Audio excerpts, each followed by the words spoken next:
What is it? It's a case for Nick Carter, master detective.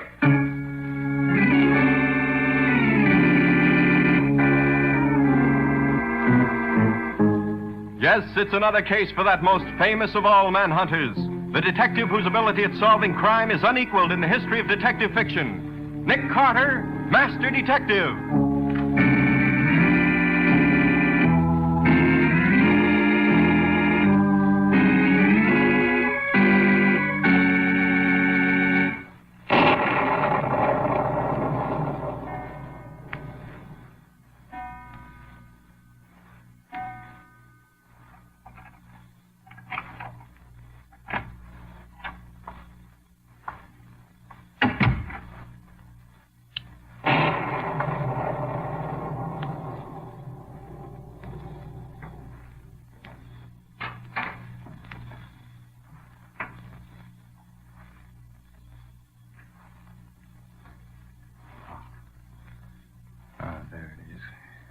What are you doing in my safe, you thief? Give me... Oh!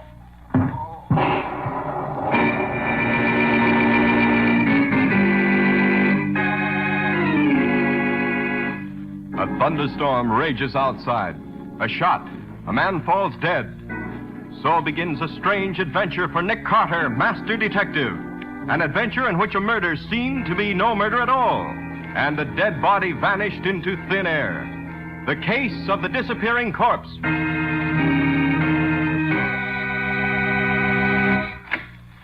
Morning, Matty. Oh, how are you, Nick? What brings you down here to headquarters so early in the morning? It's only just 10 o'clock. Well, I've been out in the country for the past couple of weeks writing an article on crime detection methods. Finished it last night. Huh? Just stopped in on my way back to my office past the time of day. That's what's doing. Yeah, it's pretty quiet, Nick. Nothing exciting's happened in the past 10 days. Oh, Matty, haven't you even got one simple little murder just to keep me in practice? I'm bored. Well, would you be interested in checking up on a suicide? Now, what's there to investigate about a suicide? Well, you never can tell, Nick. I just got a report that a guy bumped himself off in an uptown apartment house. I was going up to take a look at it myself, but the commissioner just called and must see me in his office right away. You want to go up in my place? Oh, I don't know, Matty. Well, if it's just the usual routine, you can lay off after you make the call. Anybody else going up? Medical examiners going along? Well, I called my office a few minutes ago, and Patsy had nothing for me, so I might as well run up and see what it's all about. What's the address? Let me see. Yeah, it's 717 West Hampton Street, apartment 4. Okay, Matty. See you when we get back.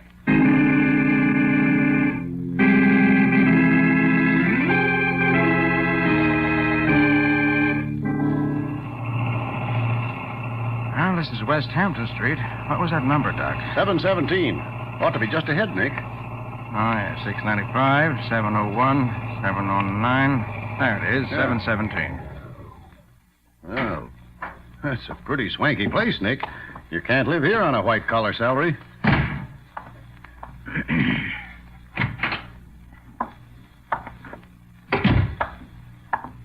Oh, here's the elevator, waiting for us.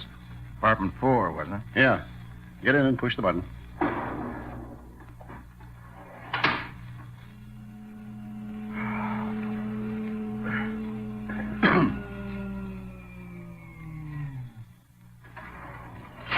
Oh, here's 4 right across the hall here.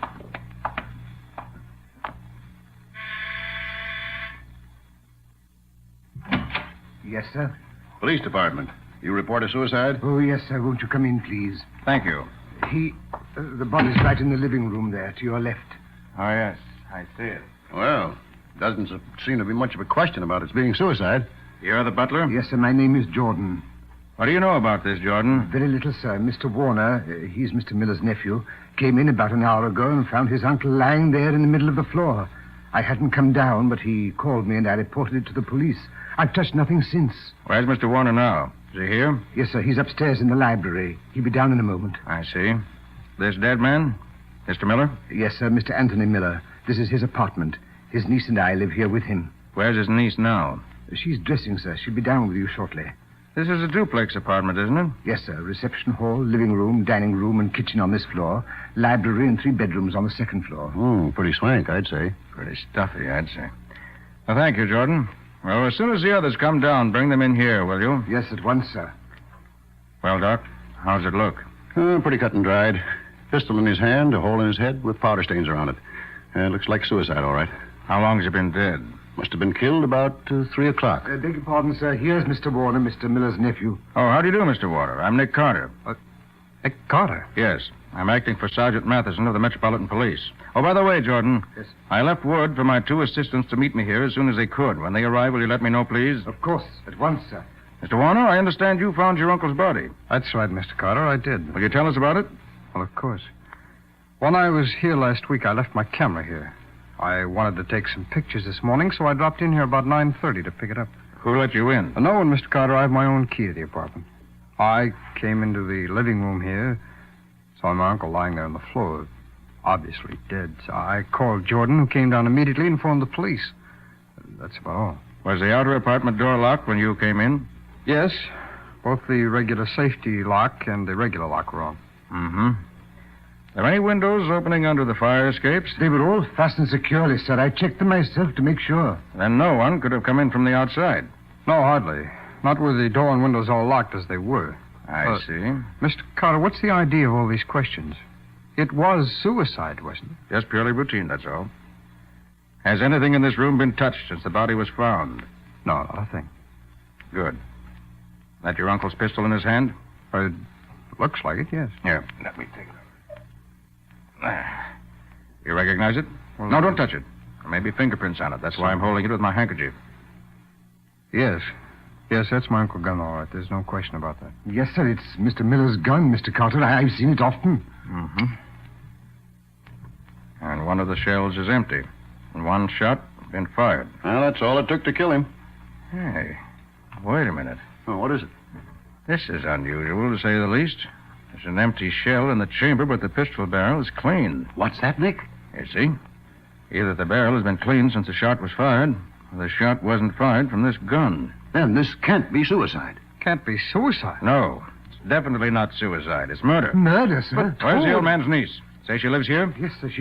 She'll be down directly, sir. Mr. Carter, she knows nothing about this. She was still asleep when we phoned the police. Jordan called her afterward. That's right, sir. I did. She knows nothing of this. Maybe and maybe not. I'd like to talk to her anyway, because from what you tell me about the door and windows all being locked, and from the condition of the murder weapon, this must have been an inside job.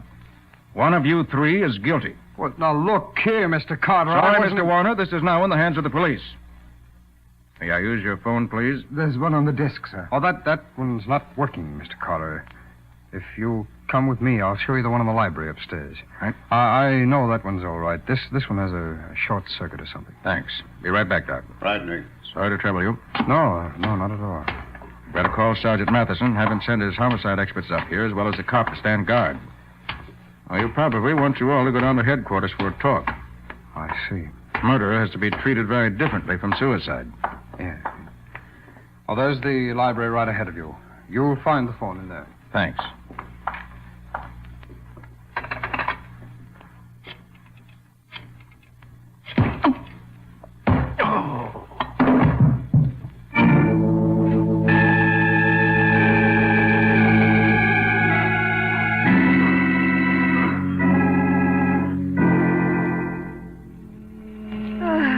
Gosh, Scubby. Must cost a fortune to live here. Yeah.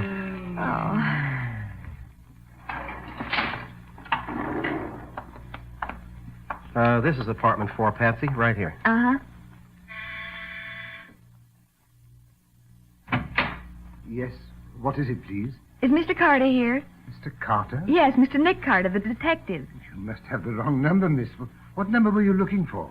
Look, is this 717 West Hampton Street, or isn't it? That's correct, sir. And is this apartment 4, or isn't it? That's quite right, sir. Okay, then where's Nick Carter? I'm very sorry, sir, but there must be some mistake. Mr. Anthony Miller lives here. There's no Mr. Carter. Well, didn't a man kill himself here last night? Oh, my goodness, no, miss. You're all mixed up. Well, Scubby, did Sergeant Matheson tell you the name of the dead man? No, said whoever phoned didn't give it to him. Oh, we must have the address wrong, Patsy. Maybe. Could we use your phone? Why, of course, miss, if you'll step into the living room. There, to your left. There's a phone in there. Thanks. Come on, Scubby. You Okay. can give the sergeant a buzz and see what's wrong. Right there, sir, on the desk. Righto, thanks. If you'll pardon me for a moment, please. Well, sure, go ahead. Police headquarters. Let me speak to Sergeant Matheson. One moment, please. Oh, I wonder how it would be to live in a place. Homicide, Sergeant Matheson. Oh, Matty, this is Scubby. Yeah, what's on your mind, Scubby? Oh, Nick must have given us the wrong address when he told us to follow him uptown to this suicide place. What is the address? Just a minute. Here it is. It's 717 West Hampton Street, apartment 4. But that's where we are, Matty. And they don't know anything about it here. What's that? No, the butler tells us there's been no suicide here. What? Hey, that's the address they gave us this morning when they phoned. Well, have you heard from Nick or the medical examiner? Hey, come to think of it, I have it. And that's a funny thing, too. It's over 2 hours since they left here. They ought to be back by now. Hey, why didn't they call and say they got the wrong address? There's something mighty funny going on, Scubby. Yeah, looks like it. Well, we'll see what we can find. Maybe it's an address that sounds like this one. We'll call you in a little while if we don't find anything. Okay, I'll tell the boys to watch out for Nick and Doc. Right. So long. You know any more than we do? No. He hasn't heard from Nick or the doc since they left headquarters about 2 hours ago. What are you looking at? I was just thinking. Whoever lives here has pretty poor taste, even if they do have money. How do you mean? Well, look at the rug in this room. Yeah. It's the wrong color. It's definitely too small for the size of the floor. And the rug in the next room, which must be the dining room, was entirely the wrong color for the decorative effect in that room. And that one's much too big for the size of the floor. Yeah. You're right, Patsy. Funny that people who live in such swell places should furnish their rooms so badly. Yeah. It almost looks as if these two rugs have been switched around, doesn't it? Patsy, maybe that's just what did happen. Maybe... Here, let me get a look at the rug under that dining table. Uh-huh. I'll shove the table over to one side and have a good look. Okay. Are you looking for something, sir? You're darn right I'm looking for something. You better hope I don't find it. I have to ask you to stop moving that dining table. If you try to stop me, I'll put a gun between your ribs. I'll call the police. Go ahead, call them if you dare. There. Scubby, look, right in the center of the rug. A big blood stain. That's what I thought. And I'll bet my last dollar that you'll find a blood stain that same size and shape in the center of the living room floor. Then someone was killed here. Yes, Patsy. And Nick and the doctor were here, too. This whole business about there being no killing here is a frame-up. Now you talk, and talk fast. What have you done with Nick Carter?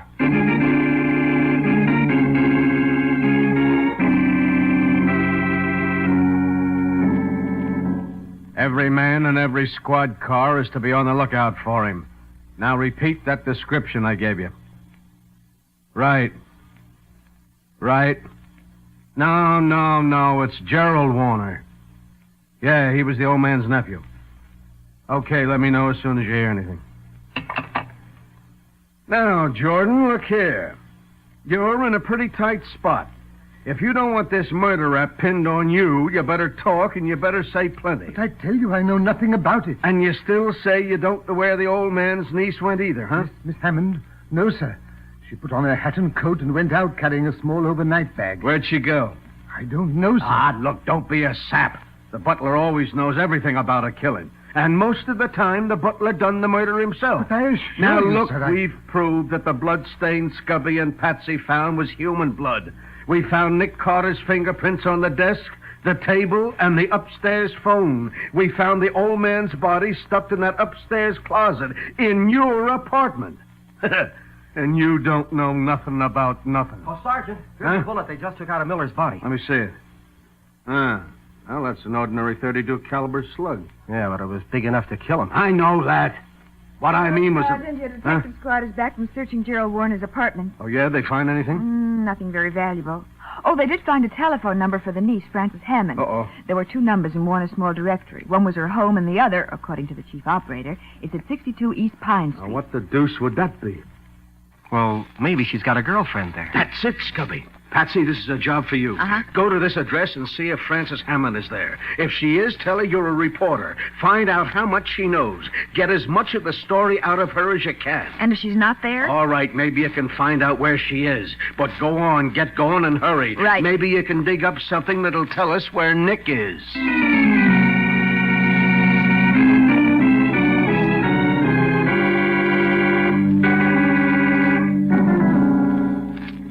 Any idea where we are, Doc? No. Looks sort of like somebody's hunting shack. Yes, I can see that. That doesn't help much. Well, as long as we're tied up to these two chairs like we are, it doesn't make much difference what part of the world we're in. We're no good to anybody this way. Oh, the thing that makes me maddest is the way they fooled me so completely. I never did see who hit me. Well, considering that there were only 2 men in the place and that the butler was with me, it isn't very hard to figure out who tapped you for the count. I was out cold from the time I was knocked out until I came to in this place. My wrist was so relaxed when they tied me that I can't work 'em loose. No, to think I got into this mess because I was bored.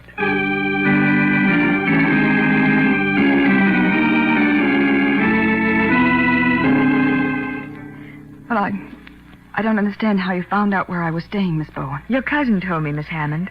But it was he who suggested that I come here. He knew reporters would be pestering me for interviews after Uncle Anthony killed himself. And he said if I came here, they wouldn't be able to find me. He promised me he wouldn't tell anyone. But he only gave me your address because he knew I wouldn't pester you. He and I have been friends for years. Oh, I hope he doesn't tell anyone else. I'm sure he won't. And now, may I ask you a question or two? I suppose so. I really don't feel much like talking about it. I know, Miss Hammond. You loved your uncle, didn't you? Very much. He was always so good to me. Were you and your cousin engaged? Well, not quite. Uncle wanted us to get married. In fact, he made a will leaving me all his money because, well, he thought that would keep Gerald more interested in me. Was Gerald, Mr. Warner, interested in anyone else? Oh, no, it wasn't that. Uncle Anthony knew that Gerald wasn't ready to settle down yet. He was trying to persuade him it would be the best thing for him. Do you know where your cousin is now? No, I don't. Why do you ask me where he is? Don't you know? Well, you see, he asked me to send him a copy of whatever I wrote in my interview with you, but he's left town and he didn't leave me his address. Can you tell me? Why, I don't know. When he wants to get out of town, he generally goes to Atlantic City, the Hotel Martise, or to his hunting shack up in Norris County. He might be in either place, I suppose. Uh-huh. Well, I'll send a copy of the interview to each of these addresses. One of them ought to reach him. Tell me, Miss Hammond, did you know where your uncle kept his pistol? Why, of course. We all knew it. It was no secret. I've seen it often. But I never thought he'd use it to do this. Oh, there now, Miss Hammond. I'm sorry I mentioned it. Oh, please don't let it upset you. I'll just run along now. Goodbye. And thanks.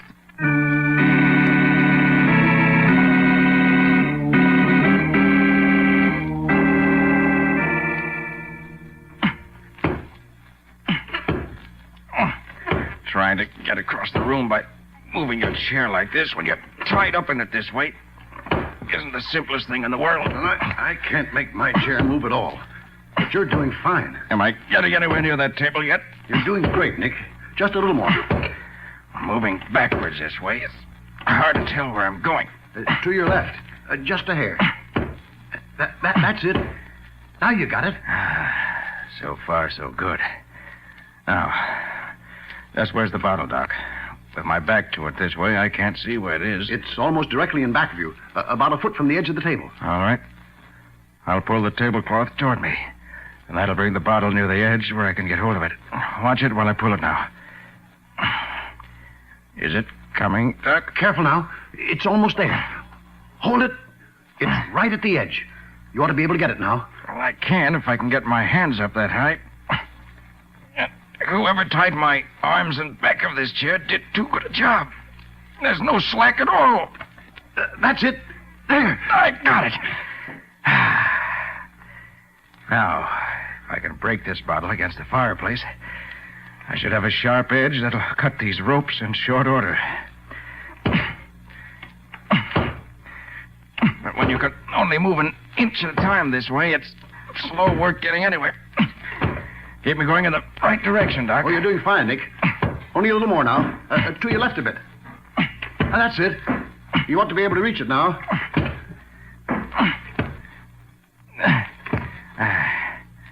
I'll try it. Easy first. You can hit it all right. Yeah. All right, here goes, Doc. You did it, Nick. Now edge your chair over toward me. You can cut my ropes first, then I'll cut yours. Gosh, Nick. You're the 8th wonder of the world. Thanks, Doc. Well, look out. Here I come.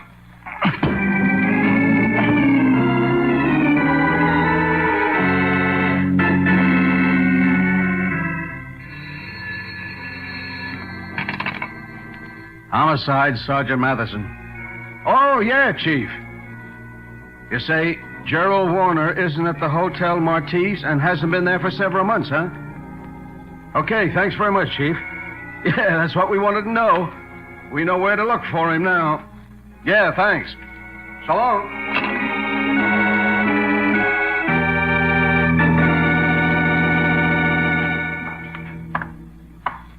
Well, that wasn't so bad, Nick. But it took longer to cut through the ropes with that piece of glass than I thought it would. Well, we're free, and that's the main thing. Have you found anything around the shack here that looks like a clue? I'm not sure, Doc, but I rather think so. I found these 2 pistols in the back of one of the cupboards. They're a very unusual pair of guns. So here. This gun has 1 empty shell in it. The barrel is clean. Has not been fired. Well, that's the gun that was in the old man's hand when we found him, isn't it? I'm pretty sure it is. Now look at this other gun. Huh?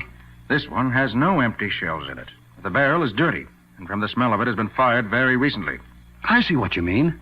Say, that does make them a little queer, doesn't it? Well, Doc, as I see it, Warner killed Miller with his own gun. Then he tried to make it look like suicide, but he couldn't leave his own gun there.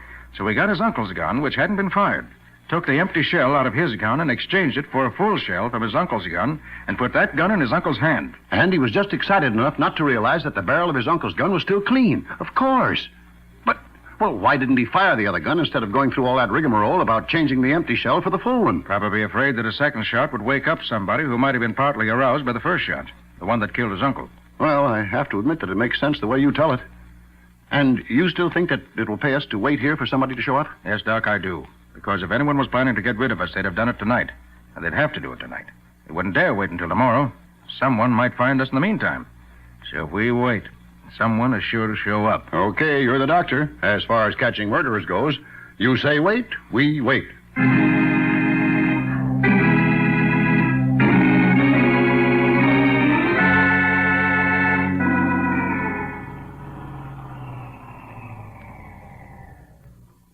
Huh. You all right, Nick? There's somebody now. Now remember, sit in your chair with your back to the door. Hold the ropes as if you were still tied up and unconscious. Like this? Let your head drop on your chest more. Right. Now that's swell, Doc. Now you look as if you were dead to the world. I'll do the same. Quiet. Here they are.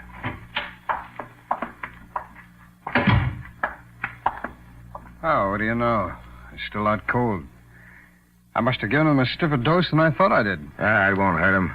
Makes it easier for us. Yeah, you're quite right, Mike. What are we going to do next, Warner? I still think our best plan is to dump them in the old quarry. It's close by and it's full of water. We'll weight the bodies. They'll never be found. That's an awful lot of killing just to get hold of an old will. Not at all, Mike. If I could have taken the will without killing anyone, I would have been glad to do it that way. But since I couldn't, I'm not going to worry about it. And it's worth every bit of my trouble, believe me. The will I destroyed left everything to my cousin. Now that that's out of the way, I am the old man's only living relative.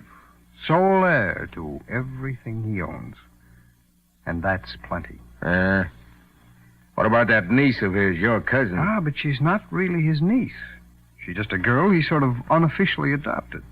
He always planned to adopt her legally, but he, well, never got around to it, so she gets nothing. You gonna marry her? Marry her?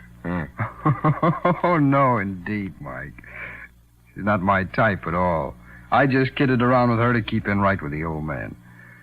But that's all over now. Well, I hope it works out like you wanted to. Well, I've certainly had bad breaks so far. First, the old man catches me at the safe. Then headquarters sends up Nick Carter instead of a regular cop. Then with the butler and the plan that I had the apartment all fixed up so you'd never know there'd been a killing, Carter's 2 assistants show up. And the girl notices the rugs have been switched. That tips off the whole frame-up. Your troubles are over now. They will be as soon as we get rid of these 2 middlers. Yeah, better do it pretty quick now. Take it easy just as soon as it gets a little darker, Mike. Hey, you got any old burlap bags we can put them in? Yeah, there's some out back. I'll show you where they are. Okay, better have them ready when we want them. Now's our chance, Doc. Come on. Let me have one of those shotguns we loaded before. Here you are, Nick. Thanks. Now you take the other one. Get behind the cupboard there. I'll hide over here. Right, Nick.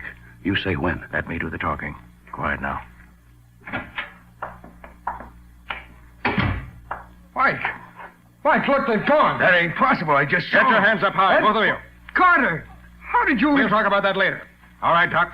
I'll load the gun on them while you tie their hands. And tie them tight, the way they tied ours. It'll be a pleasure, Nick. A positive pleasure. Oh, wait till I tie them. Well, Mr. Warner, this isn't coming out just the way you planned it, is it? You've got no proof against me, Carter. You're wrong, Warner. When you knocked me out in your uncle's apartment, you proved you killed him. Tell that to a jury and see how far you get. Oh, that's not legal evidence, it's true. But I have some other evidence that is legal. What? Warner, between the time Doc and I got free and the time you and Mike got here, we searched this shack of yours. And hidden in one of the cupboards, we found these 2 guns. Well, so you found 2 guns in a hunting shack. That's really remarkable. One of these guns is the one that was in your uncle's hand when I first saw his body. The other one, I feel sure, is the one that actually killed him. And if I'm not mistaken, it'll be registered in your name, have your fingerprints on it, and will fire a bullet that'll match the bullet that killed your uncle. Would you call those things legal proof? All right. Yes, that's the gun I killed him with. You know, Carter, I should have killed you when I had the chance. Yes, it would have been wiser than to... Nick? Nick, are you there? Nick! Come in, Patsy. Oh, What's all the excitement? Nick, I've been so afraid. Afraid of what? Afraid for you. Well, Patsy, you should know me better than that. Say, how did you get down here anyway? Well, when Sergeant Matheson got word from Atlantic City that Warner wasn't there, why, I made Scubby drive me down here as fast as he could. Yeah, she wouldn't let me stop and park anywhere. I never have any luck when I'm out with her. Well, you got here just in time to drive back with us. I was just going to take Mr. Warner and his friend here back to town to meet Mattie. Oh, gosh, Nick. After that thug tried to tell me that you'd never been in the apartment when we knew you had, why... Oh, I was ready for anything. But she got even with him. I sure did. He thought I wouldn't notice that they'd switch the rugs around, but I did.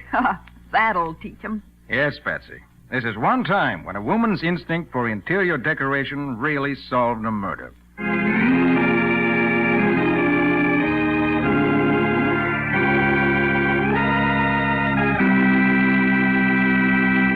Well, Nick, how about a glimpse into next week's story of intrigue and adventure? You used the right word that time, Ken.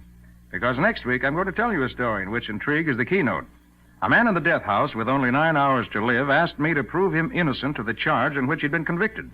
He claimed he was the victim of a frame-up. And when Nick really got into the case, he found that the whole thing was a frame-up, but not quite the way we expected. You mean you investigated the case and found a solution in only 9 hours? That's right, Ken. They were a very busy 9 hours, and a man's life hung in the balance. What do you call your story, Nick? I call it 9 Hours to Live.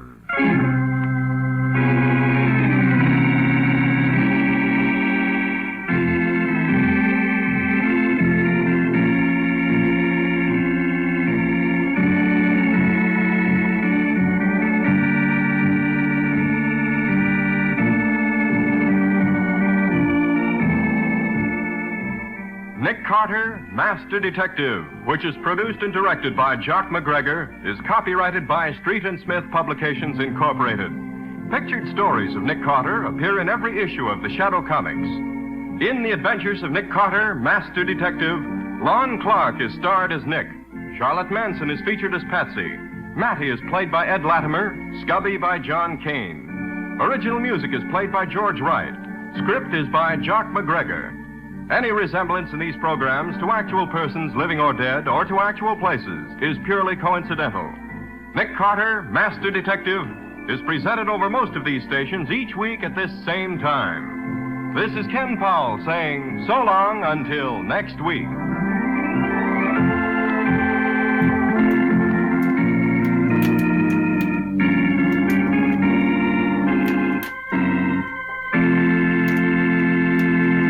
This is the Mutual Broadcasting System.